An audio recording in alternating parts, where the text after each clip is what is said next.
Think about if your neighbor could just come onto your property and drill an oil or a gas well, and you could not stop them. And that's the law in the United States. So listen, I was really surprised to find out more people didn't know about this. But if you own land in the United States and you don't own the minerals, the rights to the minerals underneath the land, then yes, someone can come in and enjoy their rights to those minerals, whether that's oil or gas or whatever. And there's not a whole lot you can do about it. And that's because surface rights to land and mineral rights to land are separate estates. They're separate deeds. It's literally a separate piece of property. It has been this way in the United States since around the time of our founding. Like, this is not a new thing. But it really became more predominant and popular in the 17 and 1800s when the United States had acquired massive amounts of land that they couldn't really use, didn't really have anything to do with it. They needed people to occupy the land. You think of the gold rush and people moving west.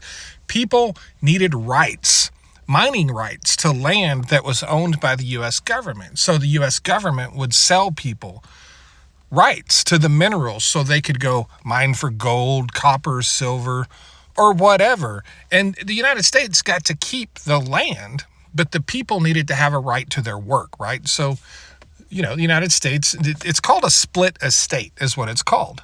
So people would go out and they would claim a piece of land.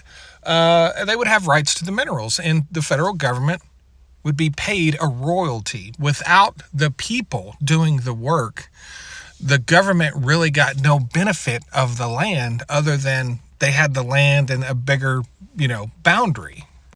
So yeah, if you own land in the United States and don't own the mineral rights, then you don't have a way to stop the mineral rights owner from having the enjoyment of their property. It is literally a separate piece of property. And in a split estate where one person owns the surface and normally many people own the mineral rights are actually the dominant estate in that split estate, which means they actually have more rights. And if you own land and you don't know if you own the mineral rights or not, you probably don't.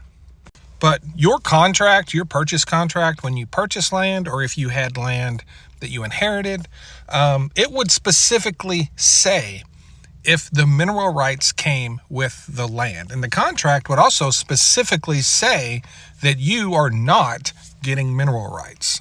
And people figured out a long time ago that mineral rights were something that could someday be very valuable and that they needed to keep. So people all over the country started selling land and property, but keeping their mineral rights and keeping them in their families for generations. And that's because it takes nothing to own minerals. You have to maintain a piece of land. You don't have to maintain minerals. It's like this almost invisible thing that you own that doesn't cost you anything. You don't have to mow it. You don't have to maintain it. You don't even have to pay taxes on it most of the time. So it is extremely hard to get the minerals today. When you buy a property, it is very hard to get the minerals with your property. And if you do, you're going to pay, if they're worth anything, you're going to pay a lot of money for them. So yes, mineral rights owners can absolutely 100%, in conjunction with an oil company, come on your land and drill a well so they can get their minerals if they want. And you can fight it. They typically will offer you a surface use agreement. They will pay you. You'll get damages and whatever else is outlined in the agreement. But if you try to fight it, you're going to lose almost every time. Let me know what you think in the comment section. Really appreciate you guys. Please like and share. Thanks.